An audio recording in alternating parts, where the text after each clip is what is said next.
Bueno, primero gracias, aunque sea no de manera presencial, de este primer encuentro. Está Pedro Comín, mi jefe de gabinete también, presente acá en, la, en el encuentro. Y yo me sumé recién, llegué a escuchar algunas cuestiones que habló creo que Marta, respecto de la perspectiva de género y algunas incorporaciones de ese tipo. Yo tengo que decir, antes de ser secretario de Desarrollo Urbano, fui subsecretario de Proyectos en el Ministerio de Desarrollo Urbano y Transporte de la gestión anterior.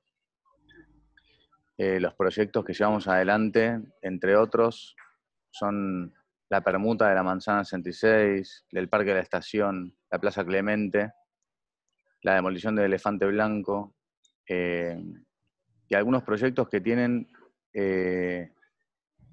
enormes desafíos de transformación más allá de la arquitectura y lo urbano, ¿no? Que tienen lo que yo llamo, antes de un proyecto de arquitectura, tiene una arquitectura del proyecto. Y una de las cosas que en su momento nos propusimos fue incorporar la perspectiva de género en el proceso de diseño, porque acá tenemos una urgencia, que es que no quede escrito solamente en un plan. Cómo incorporar la perspectiva de género es algo muy complejo. Nosotros lo hemos hecho en estos proyectos que acabo de mencionar, también Plaza Jusey, que fue una enorme transformación también. A diferencia de lo que decía Marta, que sacar una ley es difícil, yo creo que cuando las cosas son correctas, las leyes son fáciles, que creo que debe ser difícil conseguir oposición a incorporar esta perspectiva en los procesos, y que tenemos una misión conjunta que es articular, digamos, yo siempre digo que la política pública para mí está encima de la partidaria, que cuando pasa al revés, los que sufren son los vecinos, y que nosotros tenemos el enorme desafío de que todo esto de lo que siempre hablamos se vuelva tangible.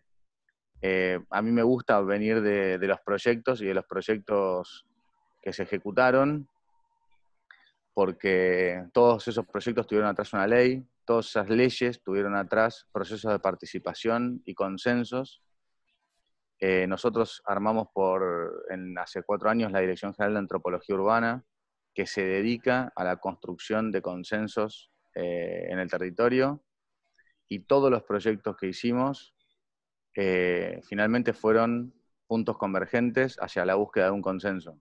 No fueron ideas que se les ocurrieron al Ejecutivo y que fueron a meter con forceps en la legislatura, ni incluso en la vida de los vecinos. Todo este modelo tiene algunas cuestiones, digamos. Uno, lleva más tiempo, hay que ponerle el cuerpo, pero nosotros estamos para eso. Con lo cual, si somos más, y además se engrosa la piel institucional, me parece que es aún mejor. Yo, antes de ser subsecretario de Proyectos, trabajé algunos años en la Subsecretaría de Transporte. Mi primer trabajo fue junto con Juanjo Méndez y Guillo Dietrich, la implementación del plan de ciclovías, que estaba de alguna forma esbozada en el plan urbano, este capítulo de la movilidad sustentable, y que desde ese momento hasta acá, me acuerdo en ese momento discutir la red de ciclovías, la motivación de los ciclistas. En ese momento no existía ni Rappi, ni Globo, ni los monopatines.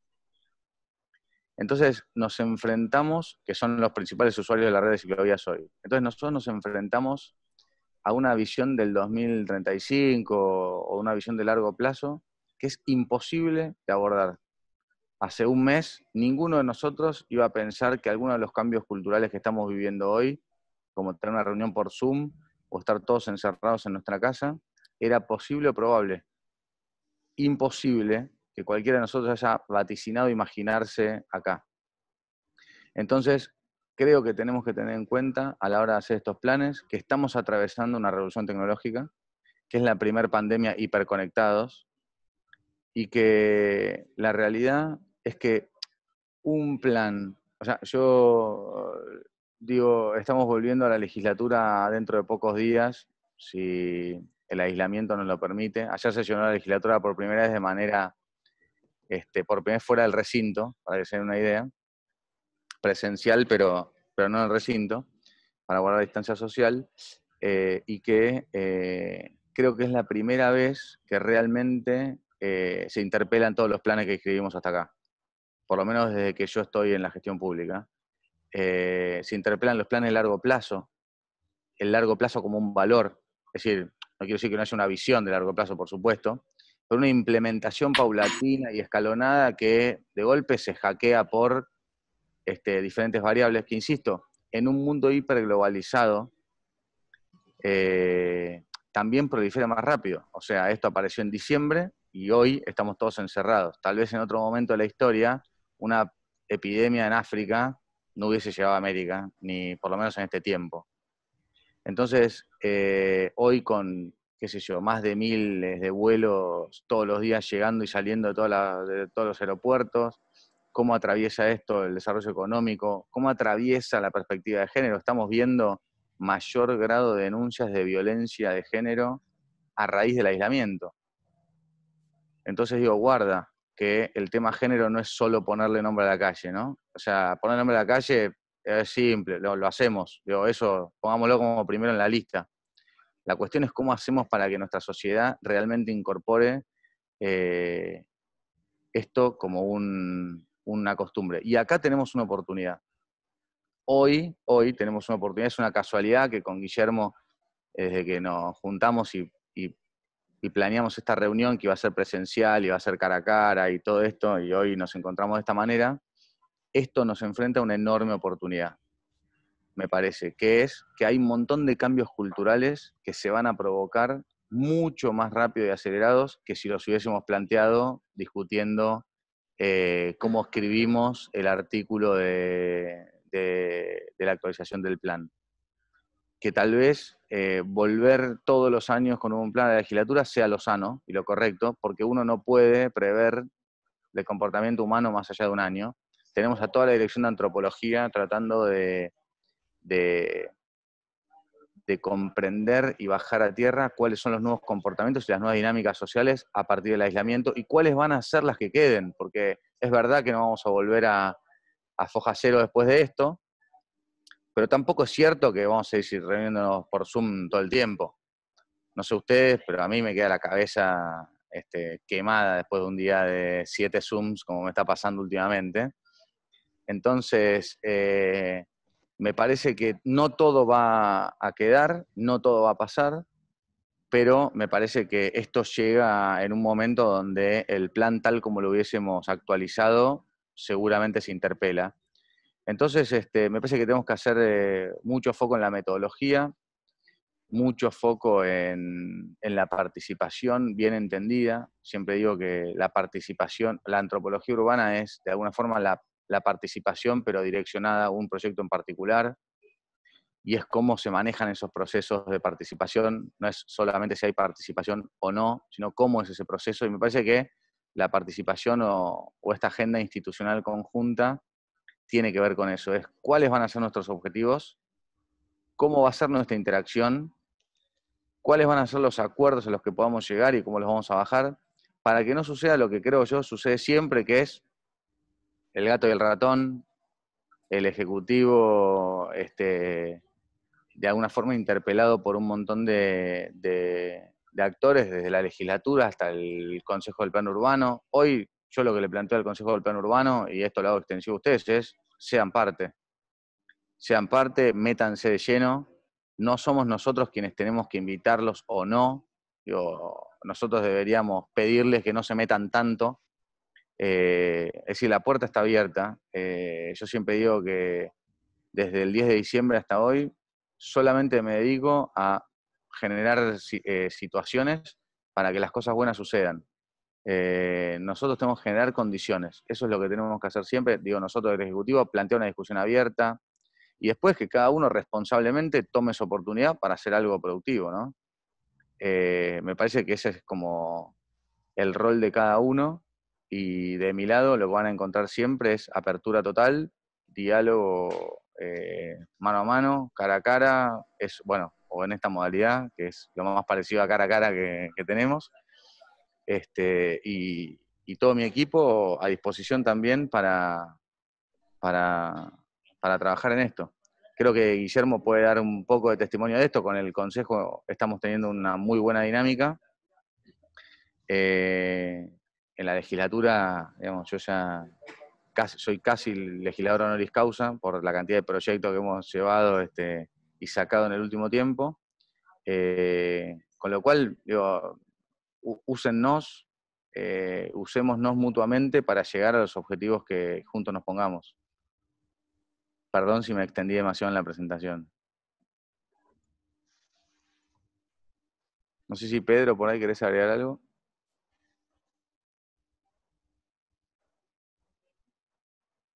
¿No?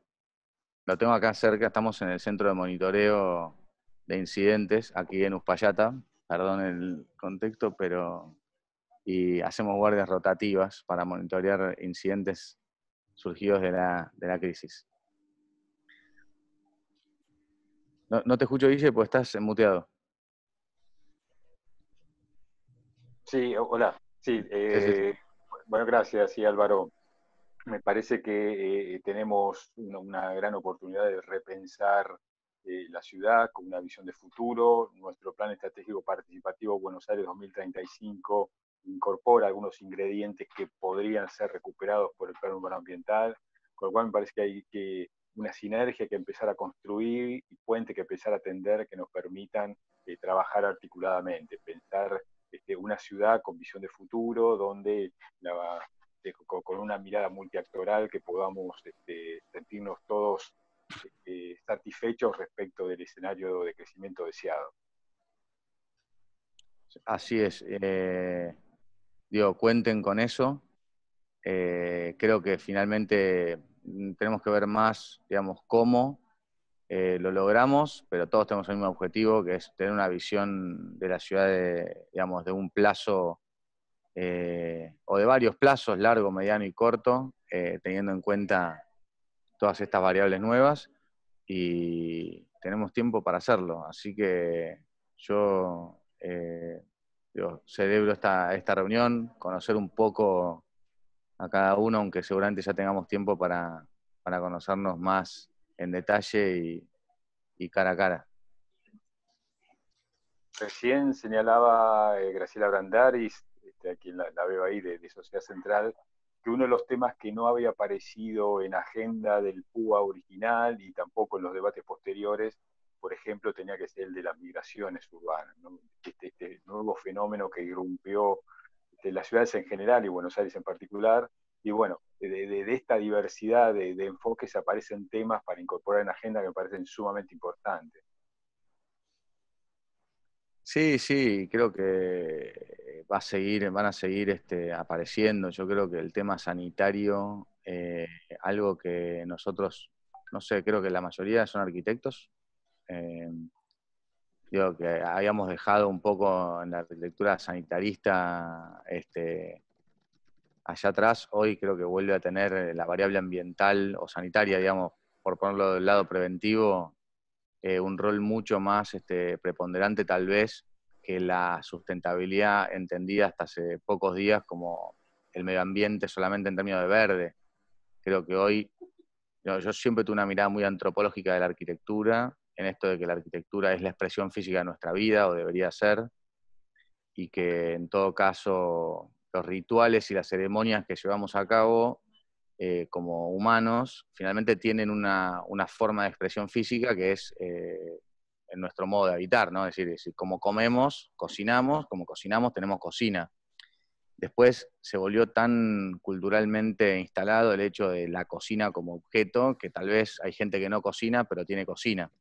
Pero siempre está bueno el ejercicio de volver al ritual inicial, porque es lo que se va perdiendo en algún punto a medida que lo que va cambiando es la forma de vivir.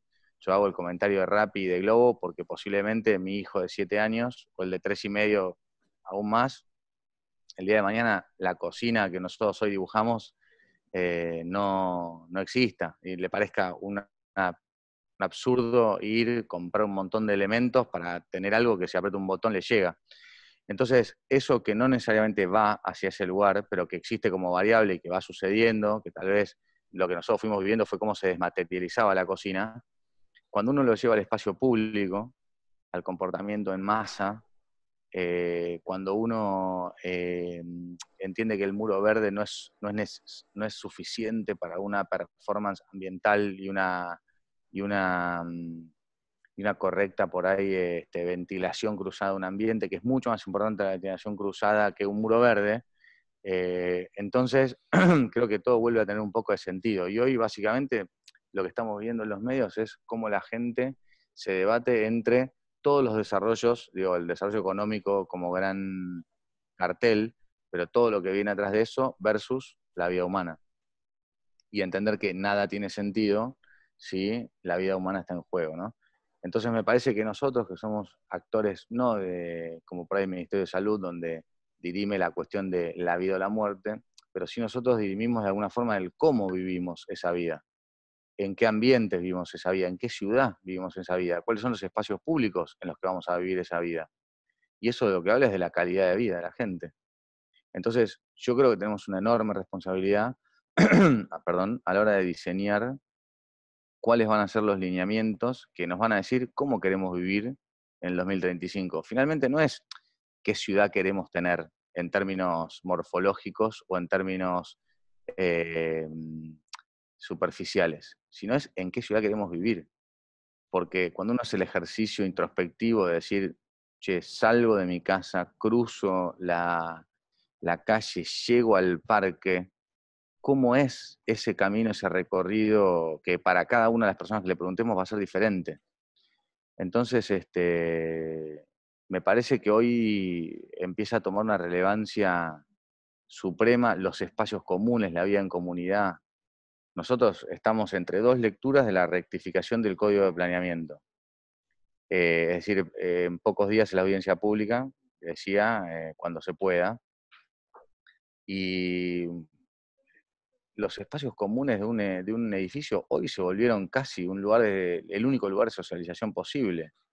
¿Lo pensamos así o queremos que sea así el resto de la vida? Y posiblemente no, pero seguro va a ser un buffer que cuando aparezcan estas cosas, que donde estés cerrado el espacio público y estés harto de tu casa, posiblemente esos lugares nos den un respiro. Entonces, me parece que estamos frente a un momento bisagra y que por ende es una oportunidad y que creo que tenemos el doble de desafío ahora de actualizar, por un lado, como esto de traer del pasado algo, ayornarlo al presente, con un desafío adicional que es tratar de intuir cómo va a ser ese futuro. Álvaro, en primer lugar no te pude en público en estas nuevas herramientas dar la bienvenida en nombre de todas las organizaciones del plan, y además decirte que, bueno, que aquí estamos representados casi 200 organizaciones de la sociedad civil de la ciudad, que hace muchos años trabajamos en forma conjunta y encontramos mecanismos de articulación, de discusión y de planteos para el consensuar planes estratégicos y, como vos decías, encontrar mecanismos de participación donde podamos encontrar distintas miradas que hacen a nuestra cotidianidad y a la definición de políticas estratégicas en muchísimos ámbitos, y que también vos lo sabés, podamos articular con distintas áreas del el ejercicio de la gestión pública efectivamente. Yo quiero ser muy corta y quiero habilitar, porque tengo varios pedidos de palabra, en primer lugar, Graciela, Pedro y Alejandro Terrieles. Graciela, tenés la palabra. Graciela Brandaris, vicepresidenta segunda. ¿Qué tal, Álvaro? ¿Cómo estás? Hola, Graciela, ¿cómo estás? Bien. Bueno, mucho de lo que dijiste es parte de lo que yo vengo pregonando en el plan estratégico, esta necesidad de mirar hacia adelante, y me parece que la revisión que hay que hacer de los planes es bastante más profunda de lo que aparenta, digamos, ¿no? O sea, me parece que va a haber una refuncionalización, por ejemplo, de todo lo que es la arquitectura educativa. va a haber, por supuesto, también, y eso quería preguntar, decían, ¿hay algún tipo de medición o de análisis que están haciendo de esta ciudad vacía? Que creo que es excepcional, ¿no? O sea, poder hoy decir, bueno, ¿qué pasaría si la ciudad está vacía? Bueno, eso sería inviable. Hoy se nos está dando. ¿Hay algún tipo de medición o de análisis de esta situación? Esa es una. Y déjame que te hago la otra y ya me callo. Sí, por supuesto, por supuesto. Y que tiene que ver un poco que tenés un volumen de población que puede ayornarse, que puede ser incentivada y actualizarse con cierta velocidad, digamos. Y hay una parte de la población que todavía está fuera de este circuito y fuera de estas posibilidades con graves problemas de riesgo sanitario, de riesgo ambiental, y si eso también lo han evaluado. Gracias, Graciela. Primero, dos preguntas como muy pertinentes para el momento. La respuesta es sí, así como decía antes que tenemos a todo el equipo de antropología haciendo relevamientos de comportamiento de la gente en aislamiento, incluso sus expectativas respecto del momento de la salida, la reapertura, qué es lo que la gente extraña y qué no de las ciudades. Tenemos mesas que llaman el día después, mesas de trabajo que llaman el día después, que es un poco empezar a trabajar en la vida del día después de esto, que es un día después incierto, ¿no? No es el día después que por ahí Alberto diga, bueno, a partir de ahora pueden salir, sino que es el día después de que realmente todo esto pase, que yo creo que va a dejar comportamientos globales cambiados, ¿no? Me imagino desde que antes tenían que sacar los zapatos al llegar a un aeropuerto, ahora por poco uno va a tener que viajar en pijama, qué sé yo. Entonces, si es que podemos viajar como antes también. Entonces, creo que ese día después nos tiene que encontrar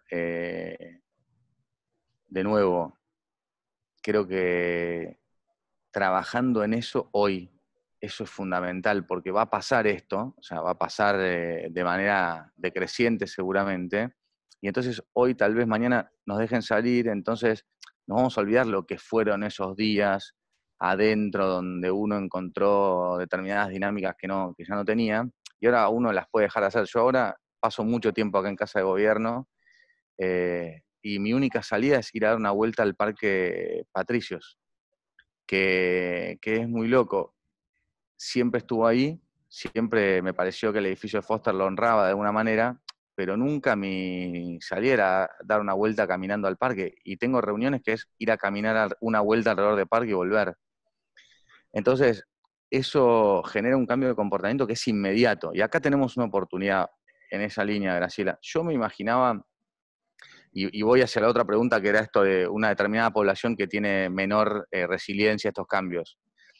Uno es que esto se traba de alguna forma con esto del desarrollo económico de las ciudades, ¿no? Ustedes saben que la cuestión de la expectativa de vida en las ciudades y la población más longeva en las ciudades fue aumentando.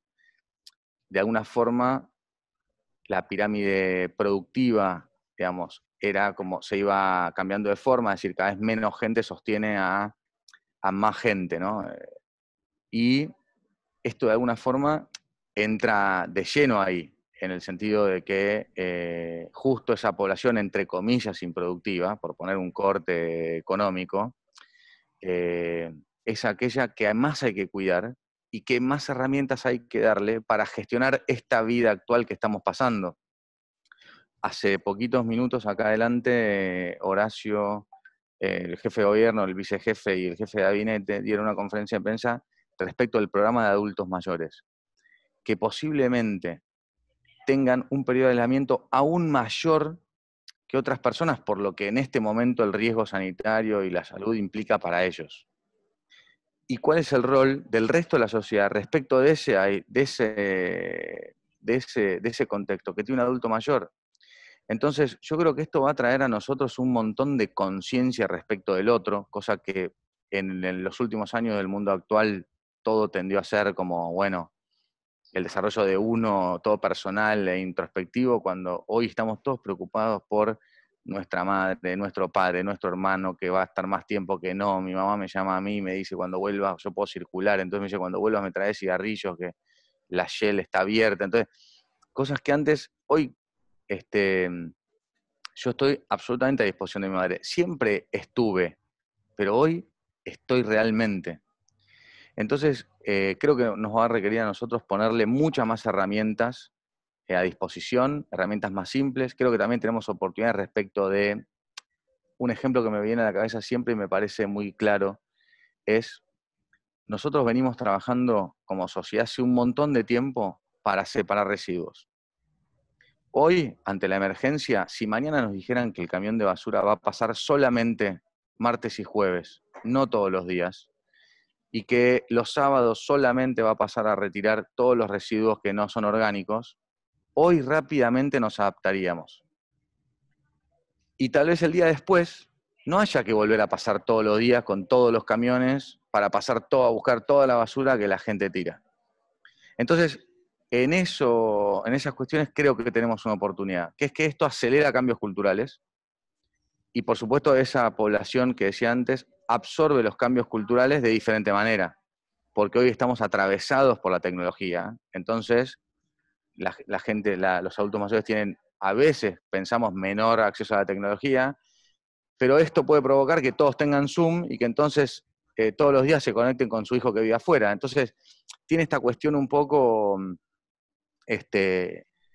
contradictoria de que esto de la cercanía física y la cercanía digital. Y creo que todo eso es lo que va finalmente a irrumpir, porque la revolución tecnológica nos atraviesa a todos, pero ahora es como que la estamos viendo pasar, ¿no? De golpe existe el verbo zoomear en una semana. Porque googlear pasó en más tiempo, más o menos todos lo fuimos incorporando, pero zoomear, yo no me lo imaginaba. Entonces, creo que por eso digo que tenemos que poner manos a la obra lo antes posible, porque si no, lo peor que nos puede pasar es que todo esto pase y nosotros ser unos meros escritores de lo que pasó, en vez de ser protagonistas de lo que está pasando. Y me parece que ahí el aporte es absolutamente bienvenido, que yo no sé exactamente cómo están organizados, si en comisiones o por tema, pero justo escuchaba a Marta al inicio hablando del tema género, y me parecería pero muy bueno tener o poder incorporar a alguno de ustedes a la mesa que estamos teniendo con antropología respecto de género, para que no haya dos agendas separadas. Y me parece que poder sentar gente dentro de la agenda que venimos llevando sería un buen primer paso. Pedro, tenés la palabra. Sí, muchas gracias Álvaro por los conceptos, por las reflexiones, la verdad que de primera. Dos cositas muy, muy puntuales. Una tiene que ver con también el agregado de una reflexión desde lo metropolitano. Me parece que hoy definitivamente, desde lo metropolitano y dentro del contexto del plan urbano ambiental y del plan estratégico. Lo metropolitano hoy creo que nos interpela muy, muy fuerte porque definitivamente quedó clarísimo que somos una única ciudad, que somos 17 millones y que tenemos una complejidad enorme para gestionar la comunidad y nos toca también entrar en la crisis de la gestión de la globalización. Lo que está en crisis es la gestión de la globalización y básicamente, sobre todo, los sistemas de gestión pública y de mercados. O sea, las dos cosas están sufriendo el impacto de la pandemia y todo lo que eso significa. Pero quiero marcar desde lo metropolitano una cuestión que hace a las hipótesis de trabajo de cualquier pensamiento estratégico, ya sea del plan urbano o del consejo. Y me parece que es la cuestión de la demografía. Uh-huh. Definitivamente siguen manejándose o vienen o arrastramos el manejo de un escenario demográfico del crecimiento de un 10% intercensal, como viene sucediendo desde hace varias décadas, y definitivamente la reflexión es si no es posible de una buena vez, o sea, repensar, digamos, las hipótesis de evolución a 30 o a 50 años de esta ciudad metropolitana de otro modo. Simplemente lo dejo como inquietud, como tema quizás de muy difícil respuesta. No es un tema que tenga respuesta desde la propia metrópoli, tiene respuesta desde el conjunto del país. No hay posibilidad de descentralizar la Buenos Aires metropolitana si no crece en el resto de las regiones argentinas y se puede embarcar Argentina en un proceso de redefinición demográfica. Pero también es cierto que en el concierto de las regiones, todas constituidas menos el área metropolitana de Buenos Aires como región, en el contexto de las regiones somos la región mayor, con el 50% del PBI, y no estamos presentes en el escenario de la Argentina regional.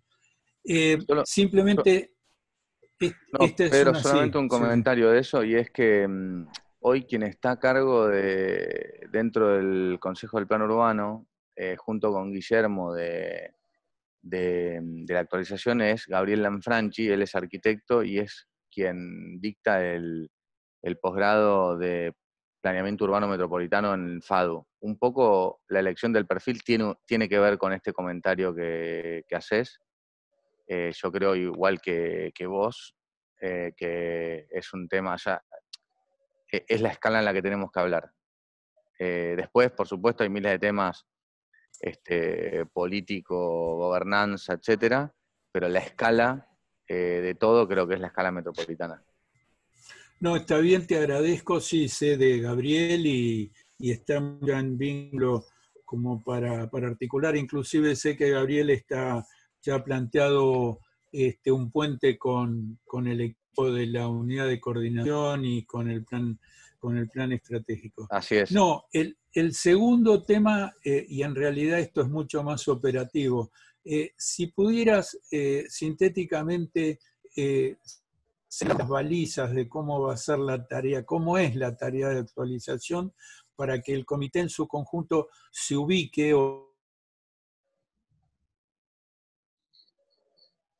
Ahí te perdí.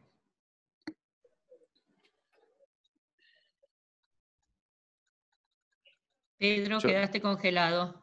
Sí, igual creo haber entendido con el inicio de la pregunta.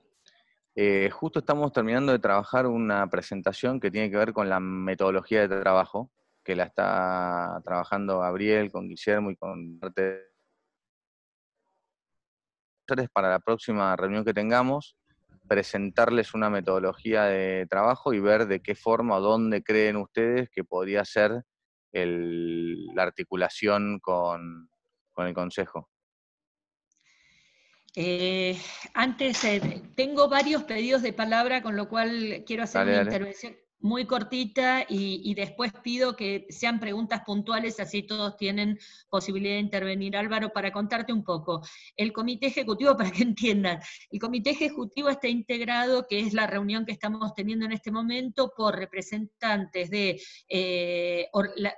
los sectores que nuclean las organizaciones. Esta sería la conducción del plan estratégico. A su vez, el mecanismo de trabajo, lo que vos preguntabas, las comisiones, nosotros lo organizamos en lo que son las dimensiones y los grupos de trabajo. Vos escuchaste a Marta, que es la relatora de la dimensión de género, y antes que ella estuvieron los relatores de otras dimensiones, como es económico-social, metropolitana, física, lo que es social y educación, la dimensión social, que incluye salud y educación, además de cultura, y creo que me falta alguno, el grupo de trabajo de discapacidad y metropolitana institucional. Entonces, estas son las áreas desde las cuales surgen los proyectos y donde las organizaciones presentamos los proyectos, donde tenemos iniciativa legislativa y al mismo tiempo podemos hacer recomendaciones tanto al Ejecutivo como al Legislativo. Esto para contarte cómo se funciona. Pido disculpas por la interrupción. Muy buena aclaración. Alejandro, tenés la palabra. Sí, Silvia, muchas gracias. La verdad que es un placer escuchar esta conversación. Yo hacía tiempo que no participaba en las reuniones del COPE porque hemos designado otros colegas en representación del Consejo de Profesionales en Sociología. La verdad que, bueno, en realidad aprovecho porque no había pedido la palabra, sino había escrito ahí. Celebro mucho, acabo de escuchar muy atentamente la intervención de Álvaro y me parece estupendo que efectivamente, bueno, primero celebro que haya una dirección de antropología urbana en la que también acabo de consultar, trabajan profesionales de la sociología, Sí, y sí, creo que muchos, sí, que la efectivamente mayoría. es una gran oportunidad, coincido plenamente en todo lo que dijiste, y creo que, bueno, el COPE tiene las condiciones, las características, la estructura, y de alguna otra manera todo este trabajo que se viene haciendo desde tanto tiempo, bueno, puede ser una verdadera usina de ideas y de pensamientos para, bueno, para todo lo que estamos pensando. Así que brevemente agradezco muchísimo haberte escuchado y coincido plenamente. Simplemente quería decir eso, nada más. Te agradezco a vos, Alejandro, y quiero contar una pequeña anécdota que pinta lo importante de esta mirada más antropológica. Cuando nosotros hicimos la demolición del elefante blanco, es decir, nosotros primero tomamos una iniciativa de la ministra de Desarrollo Humano y Hábitat, Guadalupe Tagliaferri, que era que el Estado vaya a estar presente, el ministerio se mude a la ciudad oculta. Y ella planteó hacerlo dentro del elefante blanco, o sea, dentro del edificio, de la enorme estructura, que cuando fuimos a relevar dimos cuenta que era inviable, ¿no? Entonces, bueno, dijimos, la verdad que está hace 35 años acá o 50 años acá este edificio, pero ¿por qué está acá? Y empezamos a preguntarnos por qué está acá, por qué está acá. En el imaginario de todo el mundo era que no se podía demoler, porque por algo estaba hace 50 años ahí. Cuando empezamos a hablar con el barrio, con la ciudad oculta, que se llama ciudad oculta porque estaba oculta atrás del edificio, o sea que algo tan incorporado como el nombre tenía, eh, ellos mismos no veían como una opción demolerlo, hasta que nosotros empezamos a mostrarles entre las opciones que estaba la demolición, y fue unánime. Entonces, en algún punto algo que evidentemente la gente quería, todos queríamos, hay una película que asume que está ahí y nunca en ningún momento plantea que no esté más ahí, que cuenta cómo le cambió la vida a la gente, cómo la gente se empezó a drogar adentro, quién se murió adentro, etcétera, etcétera, etcétera, pero nunca plantea que eso no exista más. Entonces, la transformación es transformar. Es algo que no está, exista, y algo que exista no esté más, o algo que es de una manera sea de otra. Y la anécdota viene a esto. Cuando hicimos las primeras reuniones de participación con el equipo de antropología urbana en el territorio, ustedes no sé si lo conocen, donde se demolió el edificio hay un parque ahora, y sobre la avenida está el nuevo edificio del ministerio. La idea era que el parque encuentre al Estado y a la gente reunidos. Entonces, bueno, como en todos estos lugares, cuando hay un espacio vacío, ¿no? Como esta cosa de lo público tiene una enorme oportunidad que es ser de todos, y una enorme amenaza que es no ser de nadie. Cuando no es de nadie, es de alguien. En estos barrios no existe que algo no sea de nadie. Entonces, hicimos las primeras reuniones, siempre acostumbramos a hacer las reuniones de antropología y de participación después del horario de trabajo, 7 de la tarde, 8 de la noche, para que asista la mayor cantidad de gente. Cuando fuimos a las primeras reuniones y preguntamos qué querían que suceda en ese espacio público que habíamos liberado con la demolición, llamativamente aparecía cancha de fútbol. Y si ustedes agarran el plano de la ciudad oculta hoy, la cancha de fútbol justamente es lo que hay. Digamos, lo que falta es un montón de cosas. Entonces hicimos algo que fue muy simple. Cambiamos el horario de la reunión en la reunión siguiente, para las 3 de la tarde. Y vinieron la mayoría mujeres. Porque en una sociedad, en algunas cuestiones, más primitiva que la sociedad formal, por decirlo de alguna manera, todavía la perspectiva de género es una cosa no ausente, digamos, enormemente ausente. Con lo cual, cuando vos hacías la reunión a las 7 de la tarde y venían los hombres, las mujeres se callaban y no decían aquello que querían que haya. Y aparecía cancha de fútbol. Cuando lo hicimos a las 3 de la tarde, todo lo que apareció en la reunión fue lugares para que los chicos estén seguros, lugares para descansar de manera segura. Entonces, algo que parece que es escribir una ley, a veces es cambiar la reunión. La cuestión es que si lo que no tenemos detectado es el problema, ¿sí? difícilmente la tenemos con la solución, aunque cambiamos la Constitución. Era cambiar el horario de la reunión para que surja una respuesta diferente. Entonces yo ahí reivindico, Alejandro, creo que además tenés que ver con esa expertise, pero las ciencias sociales, porque la ciudad es una ciencia social. En algún momento, nosotros creemos que la arquitectura es una ciencia más cercana a la matemática o exacta, y la arquitectura es una ciencia social. Después tiene un montón de cuestiones formales que me parece que ahí además tenemos muchísimas oportunidades para también hacer las cosas mejor. Pero cuando uno debate el proyecto de un espacio público, lo más complejo es el programa de necesidades. Después, si tiene árboles o no, será otra cuestión. Pero primero es si ese lugar le mejora o no la vida a la gente. Y luego el árbol para hacerlo, ¿no? Pero me parece que ahí es una anécdota muy corta, pero que pinta un poco de lo que a veces creemos que tenemos que transformar y que tenemos que cambiar la Constitución, y simplemente a veces es cambiar nuestro comportamiento, que a veces es lo más difícil, ¿no? Perdón, que me extiendo demasiado en la respuesta. Gracias, Álvaro. Mora, ¿estás por ahí? Cristian, ¿la habilitas a Mora, por favor? Sí, ya me habilité. Bueno, recuerdo que vos venís, además del currículum que mencionaste, venís de desarrollo económico. Esto me preocupa porque vemos un gobierno en la ciudad y previo a la pandemia más preocupado en el tema económico, en la venta de tierra pública, que en el cumplimiento del plan urbano ambiental. Recuerdo que el plan urbano ambiental fue aprobado por unanimidad, rara cosa, en la ciudad de Buenos Aires, un plan de urbano que le faltaba el plano y le sigue faltando. No tenemos el modelo territorial, no tenemos los planes de comunas, no tenemos los planes de sectores. Estoy totalmente de acuerdo, además porque la ley así lo exige, que se actualice, pero le tengo mucho miedo a una regresión en la actualización. Una regresión que en todos los foros internacionales se trata de que no ocurra, es decir, que no se pierdan derechos ambientales, de que no se pierdan derechos civiles, que no se pierda participación. La participación que preveía el plan urbano ambiental no se ha dado. Es decir, se podría hacer, lo poco que se hizo, se podría hacer mejor. Y sin duda confío en que con profesionales aptos se haga mejor. Pero lo que no podemos hacer es no hacerla. Nada más. Y me gustaría algo más de efectividades conducentes a cómo sería este procedimiento de integración del COPE con tu equipo, que tu equipo, lamento además profundamente que haya pasado a ser una secretaría lo que era un ministerio.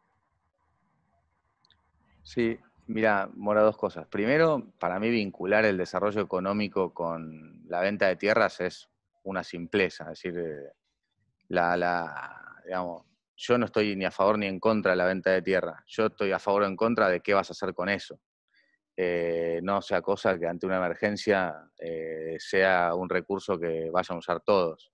Es decir, a mí me parece bien o mal vender tu casa, y depende. Si la vendés para salir de fiesta, me parece mal. Si la vendés para comprar otra casa a tus hijos, me parece bien. Entonces, a mí me parece que la simpleza de discutir la venta de tierra y no el para qué es un error para mí gravísimo, porque, insisto, hay un montón podemos discutir el mal uso de la tierra. Por ejemplo, el predio de Cavia y Libertador, donde está la Policía Federal, que hay 3 suboficiales y 4 caballos, en el lugar más caro de la ciudad. Yo estoy de acuerdo con discutir ese uso. Después, si es una torre o un parque, es una discusión que tenemos que tener aparte. Pero me parece que no dar la discusión es el peor error que podemos cometer.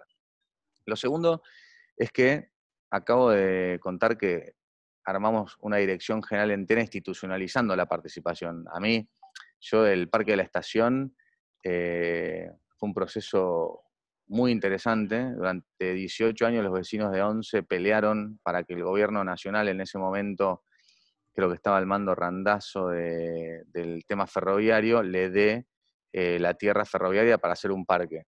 Nunca sucedió, lamentablemente. Nosotros lo primero que hicimos en cuanto fuimos gobierno nacional es entregarle la tierra para hacer un parque a los vecinos. ¿Lo hicimos solos? No, lo hicimos con el apoyo de Carlos Tomada, que fue quien promovió la ley, que fue ministro del peronismo en el mismo periodo que Randazzo estaba a cargo de los trenes. Entonces, ahí es cuando digo, digamos, me parece que hay que ponerle nombre y apellido a títulos que a priori parecen políticamente correctos, o esto de unir de que trabajé en desarrollo económico y eso preocupa por entonces vender o comprar, digamos. Me parece que al revés, yo creo que la ciudad, así como es un hecho social, y lo acabo de decir, también es un hecho económico, y que en la vida de la gente los recursos salen de todos lados, de su propia productividad es uno, de sus bienes es otro. Negarlo me parece que es un error. Y después yo la participación la ejerzo, no la cuento. Es decir, pueden venir a una reunión de vecinos, ir a hablar con los vecinos del Parque de la Estación, de la Manzana 66, de Elefante Blanco, de Plaza Jusey, qué sé yo, nos podemos quedar debatiendo si hay participación o no, o podemos hacerla. Y esto me trae al último comentario, que es respecto de la pregunta a mí de cómo articularíamos la interacción entre el Consejo y el Ejecutivo. De nuevo, hay que sentarse a proponerla, ¿no? Yo no tengo todas las respuestas, menos de cómo sentarnos a trabajar. Yo espero de parte de ustedes una propuesta de trabajo y conversarla. Para mí sería súper interesante que formen parte de esto, se suban a de hecho, para poder además conocer más en detalle cuáles son las metodologías y todo, me parece que les puede aportar mucho valor. Y por último, yo creo que no es una cuestión de si es secretaría o ministerio. A mí me parece que la burocracia, entre otras cosas, está compuesta por procesos y por personas, y que yo por lo menos no tengo, como se dice, aspiraciones de cargo. No, yo estoy acá durante un tiempo para hacer todo lo mejor que pueda hacer para mejorar la vida de la gente. Si en eso, en mi tarjeta dice secretario o ministro, digo, ni me hiere el ego, ni me deja poco contento. Por algún motivo será que el desarrollo urbano ha perdido protagonismo en los últimos tiempos. Y en esto hago un mea culpa de mi profesión como arquitecto, que es que siento que justamente por discutir títulos y no cuestiones en profundidad, por discutir, por poner la política partidaria por delante de la pública, porque institucionalmente no nos hemos sentado a trabajar, sino que hemos preguntado cómo hacemos para trabajar, creo que hemos perdido el lugar. Nos han dejado de lado, se han dejado de hacer concursos como se hacían, hemos dejado de tener roles de cercanos a los tomadores de decisión, en gran parte porque nos transformamos en preguntadores en vez de llevadores de soluciones. Entonces, acá mi propuesta es fundamentalmente ser protagonistas. O sea, si yo tengo un montón de trabajo, y si abrir puertas me agrega aún más trabajo en vez de generarme, digamos, mayor volumen de trabajo, con más equipo, que es todo este enorme equipo que veo acá delante mío frente a la pantalla, es como todo el mundo tendería a cerrar esa puerta. Acá mi invitación es: la puerta está abierta, espero de ustedes una catarata de propuestas, desde cómo trabajar hasta los planes que, de alguna forma, por los que estamos preguntando. Me parece que eso es lo que tenemos que hacer, es accionar, ¿no? Gracias, Álvaro. No sé, tengo 4 pedidos de palabra que son Salwa. ¿Perdón? No digo adelante, yo estoy acá, ¿eh? Dale. Tengo 4 personas pidiendo la palabra: Salwa, Yamil, Betty y Vicenta. ¿Estás por ahí, Salwa?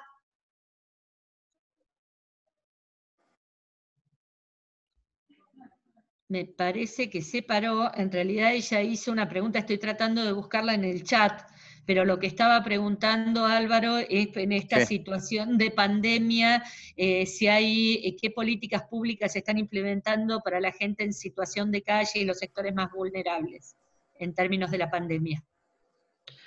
Bueno, hay muchísimos. Hoy creo que a la mañana estuvo la ministra de Desarrollo Social, Desarrollo Humano, María Migliore, contando un poco los pasos a seguir. La verdad es que esta es una crisis que estamos abordando de una manera diferente a cómo está acostumbrado el Ejecutivo a trabajar, ¿no? La crisis esencialmente la lidera el Ministerio de Salud, por supuesto es una crisis sanitaria que tiene externalidades sociales, económicas, ambientales, etcétera, y todas esas otras áreas funcionan de soporte para la crisis sanitaria. Esta crisis está organizada en verticales, por ponerlo de alguna manera, que son verticales logística, aislamiento, UFUs, que son las unidades febriles, que son estos contenedores que van a funcionar para ampliar la capacidad de los hospitales, para recibir mayor cantidad de gente de sintomáticos, digamos, que no necesariamente ser sintomático te hace enfermo. Entonces la idea es justamente poder retenerlos a los sintomáticos sin que se mezclen con los enfermos dentro del hospital. Digamos que al hospital vayan los que están enfermos confirmados, que en las UFU se atiendan a aquellos que presentan síntomas y que si esos síntomas pasan a ser enfermos porque es positivo, entonces pasen al hospital y si es negativo, entonces vuelvan a su casa a seguir con el aislamiento. El eje de aislamiento, esas son las UFUs, las unidades febriles. Después tenemos algunos centros más grandes, como en Costa Salguero y en otros lugares así, creo que es en Villa Crespo, si no me equivoco, o en el Carrefour donde estaba San Lorenzo, en Boedo. Algunos centros más grandes donde vamos a ampliar aún más la capacidad del sistema de salud, que se amplía de dos maneras: capital humano y camas, ¿no? Entonces, eso nos va a servir para ampliar en términos de camas.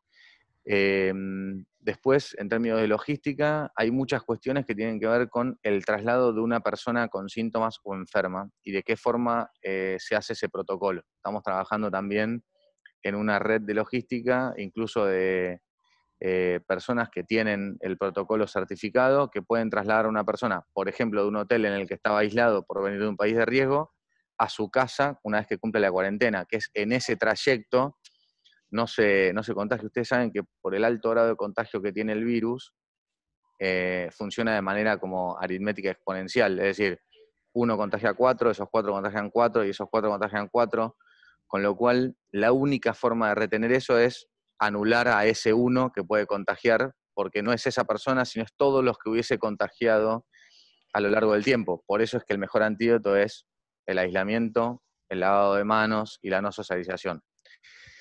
Y por último tenemos todo un capítulo de aislamiento, y ahí voy un poco a la respuesta concreta, que es que hoy tenemos dos tipos de aislamiento. El primero fue todo este trabajo que se hizo con los repatriados, que son dentro de un grupo de personas sanas, aquellas que tienen mayor grado de exposición a tener el virus por venir de un país donde el virus proliferó durante más tiempo que aquí, ¿no? Entonces, en un primer lugar, eso se lo pone en una primera cartera, que es como, bueno, estos tienen un enorme riesgo, y entonces ellos pasan a estar aislados en un hotel con una cuarentena monitoreada, es decir, controlada, es decir, asegurarnos que ellos están aislados durante todo ese tiempo. Y el segundo tiene que ver con los adultos mayores, sobre todo de los barrios vulnerables. Y es donde la capacidad de aislamiento es menor, aunque uno quiera aislarse, por el grado de hacinamiento en el que viven en muchos de sus casos. Por más que vos quieras aislarte, no lo puedes hacer. Por dos motivos: o porque no tenés una casa para irte solo, o porque no tenés un cuarto dentro de una casa para irte solo, porque uno podría aislarse dentro de su propia casa, digamos, con otras personas, decir, bueno, me quedo en el cuarto y de alguna manera, así como nosotros en el hotel, llevamos la vianda, la comida, etcétera, etcétera. Pero hay personas que ni siquiera tienen la posibilidad de vivir en dos habitaciones separadas. A esas personas las vamos a meter en el circuito de aislamiento tal como un repatriado.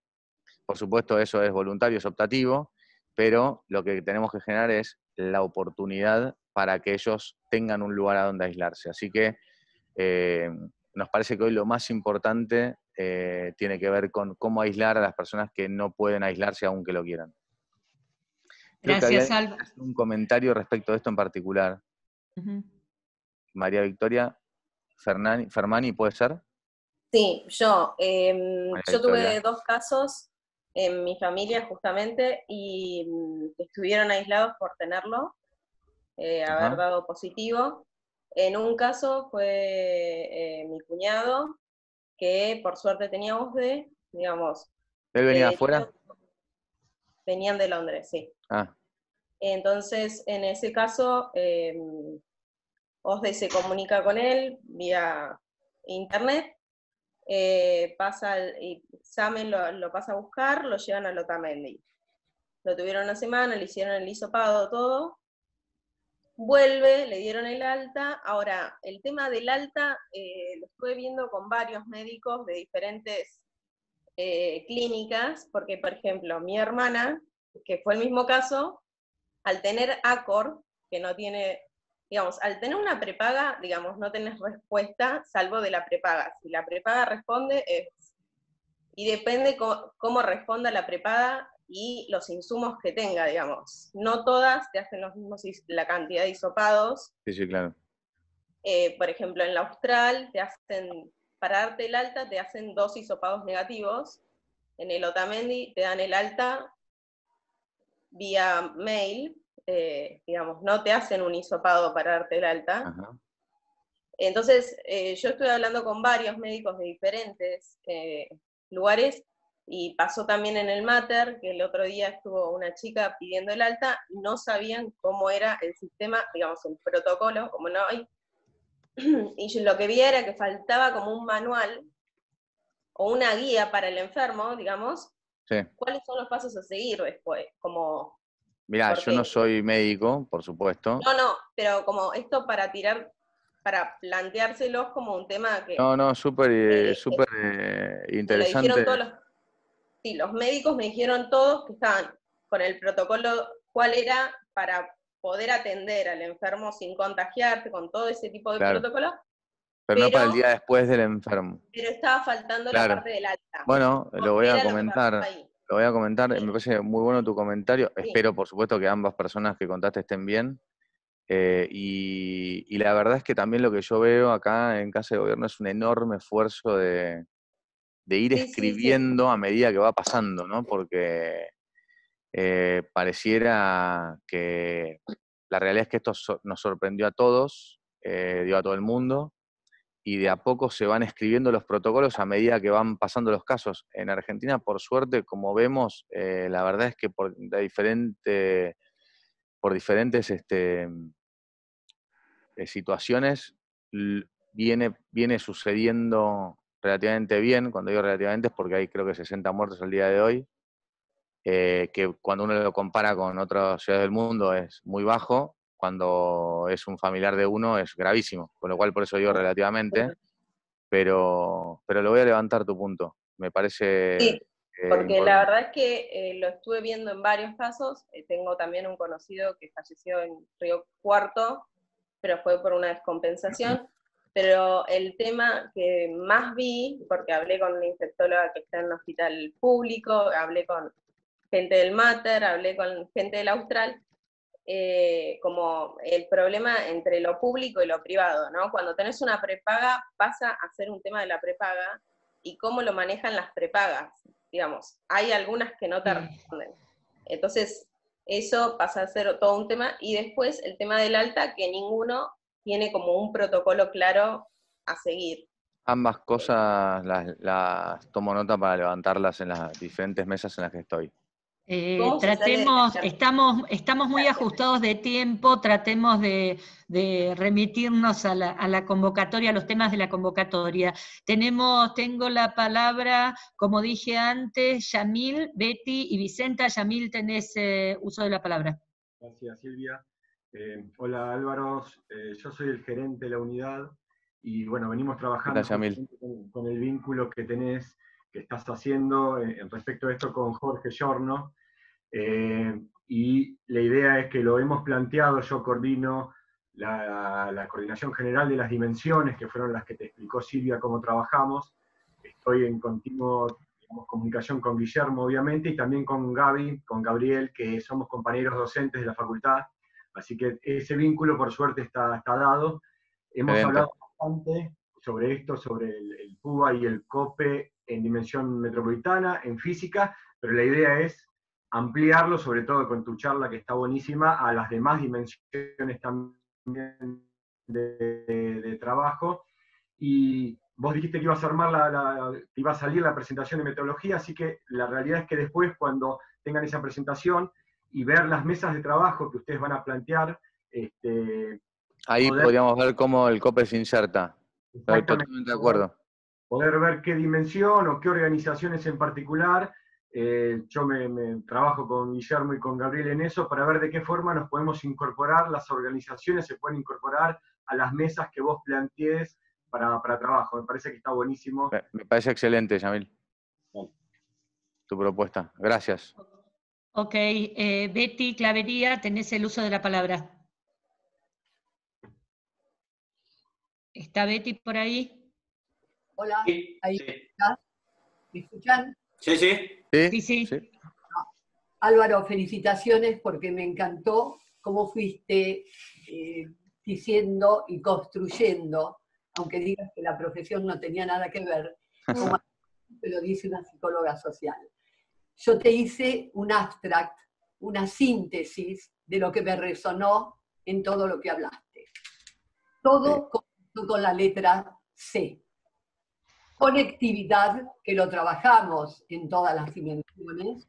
Convivencia, que lo trabajamos en todas las dimensiones. Calidad, comunidad, cambios culturales, comportamientos y contingencias. Eso así, simplemente. Muy bueno. Decir, a ver si lo conectaron. Ahora. No, danos vos la respuesta, Betty.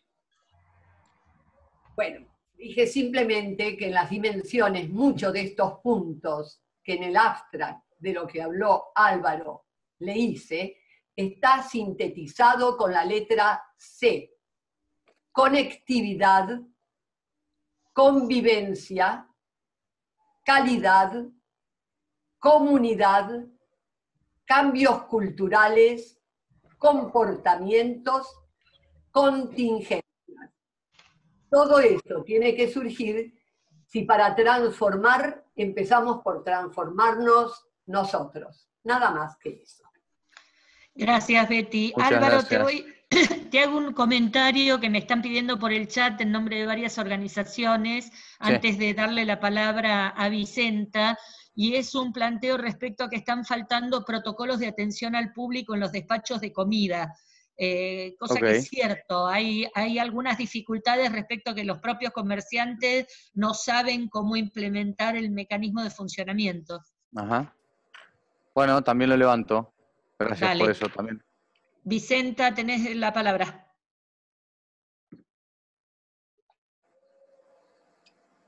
Hola, sí, ¿qué tal? Bueno, ya lo mío creo que fue, ya lo respondiste con el tema cuando preguntó Mora.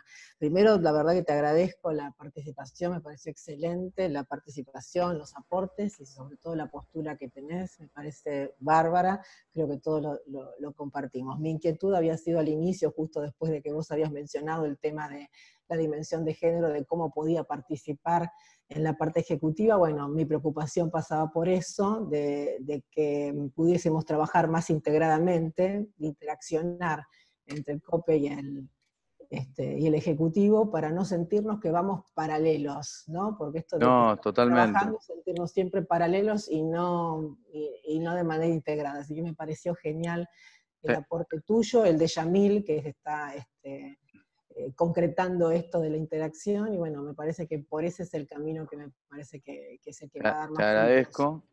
Te agradezco y hago un comentario, o dos. Uno, mi tesis de maestría fue la incorporación de perspectiva de género en los procesos de diseño urbano.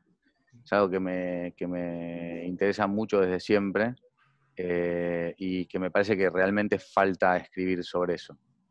Con lo cual, esa es como, digamos, mi voluntad.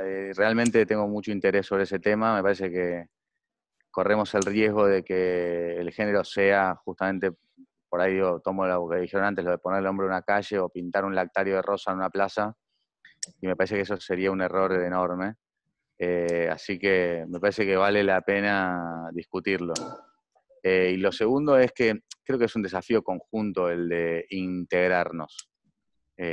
Uno no puede integrar al otro solamente, o sea, es un desafío siempre de los dos lados. Yo soy de los que cree que la gente se encuentra en sus límites, es decir, uno se encuentra con el límite, es el encuentro con el otro, y que tenemos que borrar cualquier límite que exista por fuera de eso y lograr integrarnos, sea con una metodología, sea con frecuencia de reuniones, pero me parece creo que es el primer desafío que encaramos juntos, ¿no? Cómo integrarnos y cómo trabajar bien.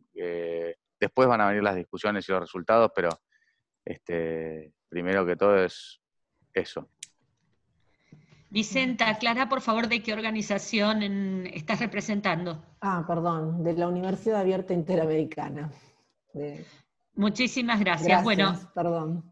Hemos agotado la lista de oradores, Álvaro, y me voy a tomar el atrevimiento de hacerte un comentario. La dimensión de género que empezó como grupo de trabajo, porque todo cuesta para las mujeres, la representación institucional, venimos trabajando con Marta como maestra y muchas organizaciones y planteando desde hace muchos años cosas que tienen que ver con la mirada hacia las ciudades desde la perspectiva de género. Así que me tomo el atrevimiento de poner a disposición el background que podemos tener en términos de miradas, de consensos, de búsquedas de alternativas y de pensar la ciudad de una manera integrada. Y también agradecerte muchísimo tu disponibilidad. Sabemos las dificultades que estamos teniendo todos y más quienes hoy se están teniendo que hacer cargo de la gestión en la emergencia, y Yamil y Guillermo seguramente se harán cargo de